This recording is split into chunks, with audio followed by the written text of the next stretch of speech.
So hi guys, welcome back to another video. मैं आपका host doctor MD Faizan, MD holistic health expert.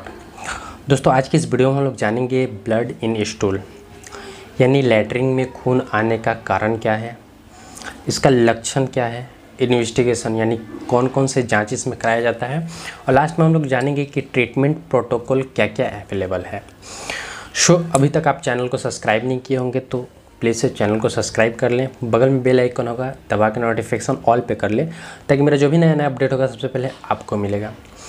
दोस्तों, इस video में हम लोग बात करेंगे कि कैसे ट्रीट करते हैं अगर ब्लड आए लैट्रिन में। तो लैट्रिन में ब्लड आ रहा है तो उसको कैसे मैनेज करते हैं और इसका क्या क्या कारण हो सकता है, क्योंकि कोई भी ट्रीटमेंट में सबसे पहले कारण को देखा जाता है किस कारण से हो रहा है, देन इसका ट्रीटमेंट करना बहुत इजी हो जाता है।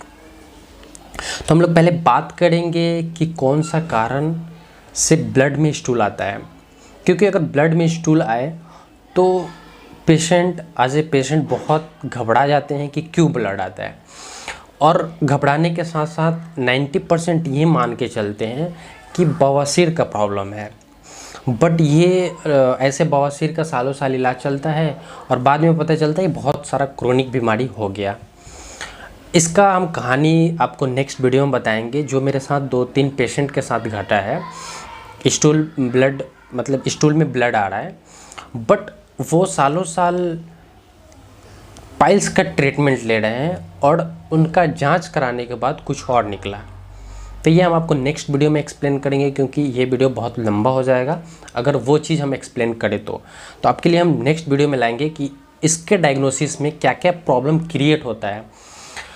तो इसका अंडरलाइन कॉज हम लोग जानेंगे। तो फर्स्ट क्रोन डिजीज़ आता है, डाइवर्कुलाइटिस, या आपको कोई IBS का प्रॉब्लम हो, या फिर आपको अनट्रीटेड एब्डोमेन कोलोन का इन्फेक्शन हो, यानी अनट्रीटेड बॉल इन्फेक्शन हो, या एक बीमारी आता है जिसको हम लोग बोलते हैं H. पाइलोरी।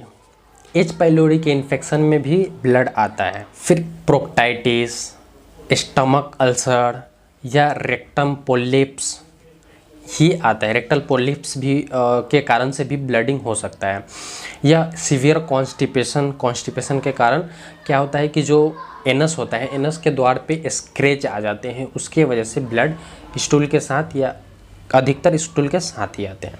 और लास्ट में हेमरोइड्स को हम लोग लेते हैं, क्योंकि अगर हर मोशन में ब्लीडिंग आ रहा है इसका मतलब ये नहीं है कि वो पाइल्स ही हो सकता है, हेमरोइड्स ही हो सकता है, वो और चीज़ हो सकता है, कोई भयंकर बीमारी जैसे कैंसर तक, कोलोन कैंसर तक हो सकता है। और ये घटना सच हुआ है कि हेमरोइड्स का इलाज कराने के चक्कर में जो कैंसर है वो स्टेज 4 तक चला गया है। तो ये हम घटना आपको नेक्स्ट वीडियो में बताएंगे। तो इसका हम लोग कॉज लगभग जान गए कि ये कारण से स्टूल में ब्लड आ सकता है। इसका सिम्टम हम लोग जानेंगे। अगर हेमरोइड्स में ब्लीडिंग हो तो कैसा होता है। मान लो अगर हेमरोइड्स में ब्लीडिंग हो, कॉन्स्टिपेशन हो, तो पहले तो मोशन में जो लैट्रिन होता है उसमें ब्लड लग के आता है, देन बाद में बूंद बूंद करके ब्लड गिरता है। बट मोशन में लैट्रिन में लग के आना है, और एक देखा जाए तो हेमरोइड्स का लक्षण है। प्लस में उसके साथ वैन डाइल्यूट हो गया है, तो वो भी एक देखा जाए तो हेमरोइड्स है। हम लोग बात करेंगे अगर स्क्रैचेस है तो वो भी स्टूल में आपका ब्लड लग के आएगा। अगर आपका ब्लड मोशन पूरा करने के बाद आ रहा है, यानी पूरा मोशन कर लिए उसके बाद से बहुत सारा ब्लीडिंग होने लग रहा है, तो ये सीवियर कंडीशन हो सकता है। या आपका जो मोशन है वो ब्लैक आ रहा है, मतलब काफ़ी समय से ब्लीडिंग उसमें लग के आ रहा है और एकदम ब्लैक स्टूल हो रहा है, तो ये आपके पेप्टिक अल्सर का हो सकता है, या अंदर कोई पॉलिप्स हो सकता है, या कैंसरस भी हो सकते हैं। ये इंडिकेट करता है, सिम्टम इंडिकेट करता है। इसमें ब्राइट रेड या फैट या लाइट ब्लड भी आ सकता है मोशन में। कभी कभी एब्डोमेन पेन होता है, और लैट्रिन करते समय ये पेन ज़्यादा होता है। अगर हेमरोइड्स होंगे तो लैट्रिन करने में कठिनाई होगी, उसमें दर्द बहुत ज़्यादा होता है। फिर आता है बार बार लैट्रिन होगा, और खाने के जस्ट तुरंत बाद अगर लैट्रिन होता तो उसको हम लोग IBS के कैटेगरी में रखते हैं। और अधिकतर ये अगर कोलोन कैंसर वगैरह होगा तो उसमें बार बार पोटी होता है, मतलब लैट्रिन बार बार होता है, लैट्रिन की इच्छा बार बार होता है, बट कम होता है। लेटरिन कम हो पाता है और ब्लीडिंग ज़्यादा होता है। इसका तो हम लोग सिम्टम्स जान गए लगभग, और हम लोग जानेंगे इसका इन्वेस्टिगेशन हम लोग कैसे कैसे करते हैं। यानी मेन इसका है इन्वेस्टिगेशन, क्योंकि अगर हेमरोइड्स भी है तो उसका भी जांच करके ही इलाज करना सबसे मोस्ट इम्पॉर्टेंट है, क्योंकि आपको ये चीज़ पता होना चाहिए। अगर आप एक हेमरोइड्स का भी इलाज कर रहे हैं यानी पाइल्स का इलाज कर रहे हैं तो आपको 100% कन्फर्म होना चाहिए कि ये पाइल्स है, वरना आप हर ब्लीडिंग को पाइल्स, रेक्टम ब्लीडिंग को पाइल्स मान के चल रहे हैं और पाइल्स का सालों साल इलाज कर रहे हैं, तो ये गंभीर बीमारी को भी और बढ़ा सकता है। तो ये गलती बिल्कुल नहीं करना है। आप जांच करें, अगर आपको पाइल्स इंडिकेशन हो रहा है तो एक प्रोक्टोस्कोपी आता है वो कर ले।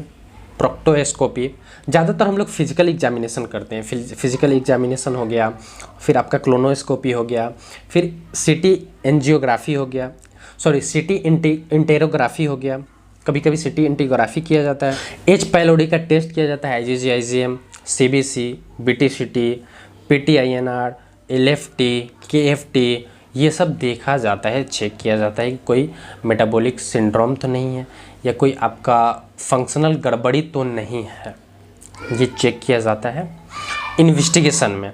अगर इन्वेस्टिगेशन में कुछ समझ में आए, कुछ बीमारी समझ में आए तो उसका इलाज किया जाता है। कभी कभी TT IgA किया जाता है। तो ये सब देखा जाता है इन्वेस्टिगेशन में कि आपको कौन सा बीमारी इंडिकेट हो रहा है, कौन सा बीमारी का लक्षण ज़्यादा प्रेजेंट हो रहा है। सो अब हम लोग बात करेंगे इसका ट्रीटमेंट क्या क्या है। अगर नॉर्मली आपको ब्लीडिंग हो रहा है तो उसका ट्रीटमेंट क्या है, और अगर और भी कोई रीज़न से अगर ब्लीडिंग हो रहा है तो उसका हम लोग ट्रीटमेंट नेक्स्ट वीडियो में एक्सप्लेन करेंगे। तो हम लोग आते हैं ट्रीटमेंट पे। तो पहले ट्रीटमेंट हम लोग, अगर अनट्रीटेड इन्फेक्शन, जो बाउल में इन्फेक्शन है उसके वजह से ब्लीडिंग हो रहा है तो वहाँ पे एंटीबायोटिक दिया जाता है। एंटीबायोटिक में मेट्रोनिडाजोल अच्छा काम करता है, वो दिया जा सकता है। रिफैक्सिमिन दिया जा सकता है 500 mg सुबह शाम। मेट्रोनिडाजोल 600 mg सुबह शाम दिया जाता है। ये दोनों एंटीबायोटिक कंबाइन करके भी दे सकते हैं। ब्लीडिंग को कम करने के लिए कभी कभी हमें ट्रेनेक्सामिक एसिड की ज़रूरत पड़ता है। कॉन्स्टिपेशन क्लियर करने के लिए लैक्सेटिव फॉर कॉन्स्टिपेशन यानी लैक्सेटिव भी दिया जाता है, और एक PPI दिया जाता है। PPI में जैसे पेंटोप्राजोल, रेवेप्राजोल, ओमेप्राजोल, इसोमेप्राजोल, इलाप्राजोल, जो भी एक PPI दिया जाता है डोमपेरिडोन या लेवोसल्प्राइड के साथ अगर ज़्यादा गैस बन रहा है, या प्रेबायोटिक प्रोबायोटिक भी दिया जाता है। तो ये चीज़ हो गया। अगर प्रोबायोटिक प्रेबायोटिक दे रहे हैं तो इसको सुबह शाम दिया जाता है। PPI को एक टाइम खाली पेट दिया जाता है सुबह के समय। और अगर इतना मेडिसिन देने के बाद भी ब्लीडिंग नहीं रुक रहा है, पेप्टिक अल्सर है तो उसके लिए भी सिरप आता है। उसमें सिरप दिया जाता है, सुक्राल फेट करके सिरप आता है, वो 10 ml दिन भर में 3 बार दिया जाता है। तो उससे भी 2 महीना 3 महीना में ये ठीक हो जाता है।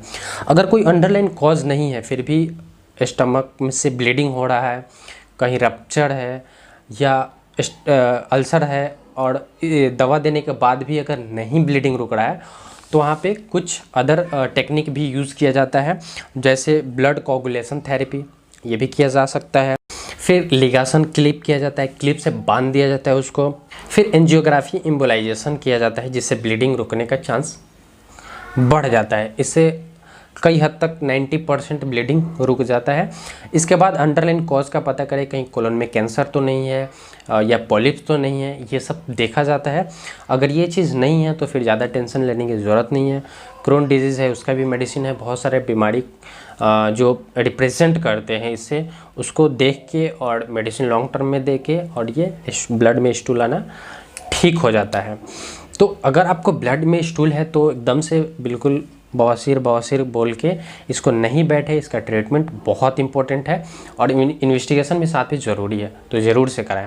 सो अगर वीडियो अच्छा लगा हो तो लाइक कर दें, चैनल पहली बार आए तो सब्सक्राइब कर दें। मिलते हैं ऐसे ही न्यू टॉपिक पे, तब तक के लिए जय हिंद, वंदे मातरम।